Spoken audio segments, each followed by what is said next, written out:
يلومونني في اشتهاء الحياة وأني للذاتها أرتوي. محترم ناظرین، السلام علیکم ورحمۃ اللہ وبرکاتہ۔ امید ہے آپ سب خیریت سے ہوں گے اور ایمان کی بہترین حالت میں ہوں گے انشاءاللہ۔ ناظرین، آج ہم جس اہم ٹاپک پر گفتگو کرنے جا رہے ہیں وہ ہے کرونا وائرس کی وجہ سے ملنے والی چھٹیاں۔ اس حوالے سے آپ کے بہت سے سوالات ہمیں موصول بھی ہوئے ہیں۔ انشاءاللہ ہم کوشش کریں گے کہ ان تمام سوالات کے جوابات جانیں۔ آج میری خوش بختی میرے ساتھ عہد کی ممتاز شخصیت، مشہور مذہبی اسکالر، رائٹر، گولڈ میڈلسٹ ان ٹرانسلیشن اسٹڈیز، اسی کے ساتھ ساتھ آپ CEO ہیں ادارہ تدبیر کے، میری مراد محترم جناب مولانا مسعود احمد علوی صاحب ہیں۔ مولانا بہت بہت شکریہ پروگرام میں وقت دینے کے لیے۔ نیشنل کوارڈینیشن کمیٹی کے چھٹیوں میں اضافے والے فیصلے سے سب سے زیادہ کون سا طبقہ متاثر ہو رہا ہے اور کیوں متاثر ہو رہا ہے؟ جی مولانا۔ نیشنل کوارڈینیشن کمیٹی نے یونانیمسلی ڈیسیجن لیا ہے کہ 31 مئی تک تمام تعلیمی ادارے بند رہیں گے۔ اس کا سب سے زیادہ اثر اس خبر کا والدین کے اوپر پڑ رہا ہے، اور اس کی وجہ یہ ہے کہ بغیر کسی پلاننگ کے والدین کو یہ چھٹیاں گزارنی پڑ رہی ہیں، اور سیلف آئسولیشن کی وجہ سے وہ پہلے ہی گھر کے اندر والدین بند ہیں۔ ایسے میں ان کی ذمہ داری ڈبل ہو جاتی ہے، جبکہ وہ اپنے بچوں کے پاس ان کو دینے کے لیے بہت زیادہ ٹائم ہے۔ لیکن چونکہ یہ بغیر پلاننگ کے ہے تو والدین کے لیے بڑی پریشانی یہ ہے کہ اس وقت کو ہم کیسے اپنے بچوں کے ساتھ گزاریں، بچوں کے وقت کو ہم قیمتی کیسے بنائیں۔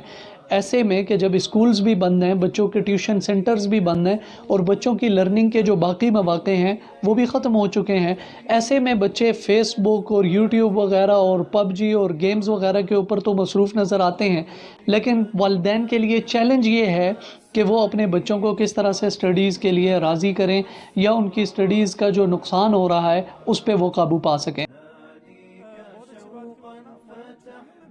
پڑھائی کے لیے قابو کرنا بہت مشکل ہے، والدین کی یہ بہت بڑا چیلنج بھی ہے۔ تو بچوں کا کتابوں میں دل لگانے کے لیے والدین کیا کچھ کر سکتے ہیں؟ دیکھیں، بچوں میں جب تک شوق نہیں ہوگا کوئی بھی بچہ کتاب کو ہاتھ نہیں لگاتا، جب تک اس بک میں بچے کے لیے اٹریکشن نہ ہو۔ ہم کرتے یہ ہیں کہ بچوں کو کتاب زبردستی پکڑاتے ہیں، جس سے بچے کو کتاب سے نفرت ہو جاتی ہے۔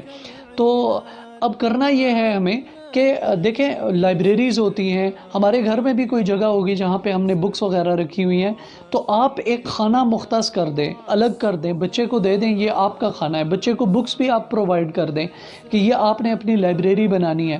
وہ بچے کے اندر جب یہ احساس ہوگا کہ یہ میری جگہ ہے، میری لائبریری ہے، میں نے اس کو ٹھیک رکھنا ہے، صاف رکھنا ہے، آپ اس کو نئی نئی بکس بھی لا کے دیں بچے کو، یا جو گھر میں ابھی پڑی ہوئی ہیں آپ ان بک سے بھی فی الحال کام چلا سکتے ہیں، تو بچے کو لائبریری بنا کے دیں، اس سے بچے میں ریڈنگ کا شوق پیدا ہوگا۔ پڑھائی کے حوالے سے آپ نے تو بہت اچھی بات کی مولانا، لیکن یہ بتائیے کہ پڑھائی کے علاوہ ہم بچوں کا وقت کن چیزوں میں استعمال کر سکتے ہیں؟ یہ بھی ایک بہت امپورٹنٹ کوسچن ہے۔ بچوں کو آپ ڈیفرنٹ ایکٹیویٹیز کے اندر انوالو کریں، بچوں کو آپ چھوٹے چھوٹے ٹاسک دیں، اس کے بعد بچوں کے لیے انعام رکھیں۔ آپ بچوں کو کہیں آپ بائک یا میری کار جو اچھی سے دھوئے گا اس کو میں اتنا انعام دوں گا۔ یہ بچوں کے لیے ٹاسک بھی ہوگا، بچوں کی اس کے اندر لرننگ بھی ہوگی۔ اگر بچے تھوڑے سے بڑے ہیں آپ ان بچوں کو کوکنگ بھی سکھا سکتے ہیں، آملیٹ کیسے فرائی کرنا ہے، آپ نے انڈے کو بوائل کیسے کرنا ہے۔ یہ مختلف چیزیں ہیں جو بچہ اس ایج میں سیکھ سکتا ہے، and you have time, you can do it.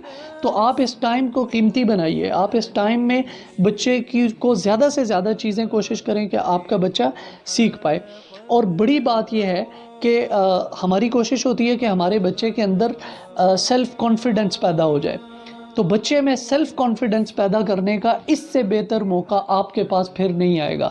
یہ بہترین موقع ہے آپ کے پاس، آپ اپنے بچے کو نعت سکھائیں، آپ اپنے بچے کو اسپیچ تیار کروائیں، 23 مارچ کے حوالے سے کروائیں، 14 اگست کے حوالے سے آپ تیار کروائیں.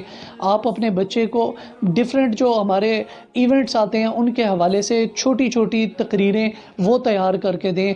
آپ انٹرنیٹ بھرا پڑا ہے ان مواد سے، آپ وہاں سے لے سکتے ہیں، بچے کو سکھائیں.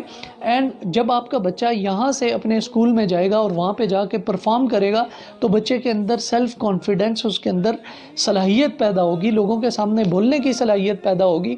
تو آپ اپنے بچے کو یہ چیزیں سکھا کر بھی اس کا ٹائم قیمتی بنا سکتے ہیں. ماشاءاللہ. لیکن مولانا بہت اچھی گفتگو آپ نے کی، لیکن اس وقت جنریشن گیپ بھی آج کل کا ایک بہت بڑا مسئلہ ہے. آپ کیا سمجھتے ہیں اس پر کیسے قابو پایا جا سکتا ہے؟ اس 21 سینچری کا سب سے بڑا مسئلہ جو ہے وہ جنریشن گیپ بھی ہے. بچے اور باپ کے درمیان بہت زیادہ دوریاں پیدا ہو گئی ہیں. اس دوری کو ختم کرنے کے لیے آپ ڈیفرنٹ ٹاپکس کے اوپر، مختلف موضوعات کے اوپر بچے سے گفتگو کر سکتے ہیں. کوئی بھی آپ ٹاپک لے لیں، اس کے اوپر آپ بچے سے بات شروع کریں اور آپ کا بچہ اس پہ ریزنز دے، اس کے اوپر وہ دلائل دے، لاجکس دے.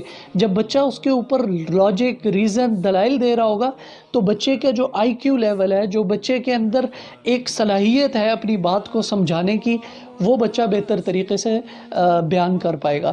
میرے ایک دوست ہیں، انہوں نے ایک بڑی زبردست ایکٹیویٹی گھر کے اندر رکھی ہوئی ہے کہ اپنے بچوں کو، وہ رائٹر ہیں اور وہ چاہتے ہیں کہ ان کے بچے بھی اچھے لکھاری بنے.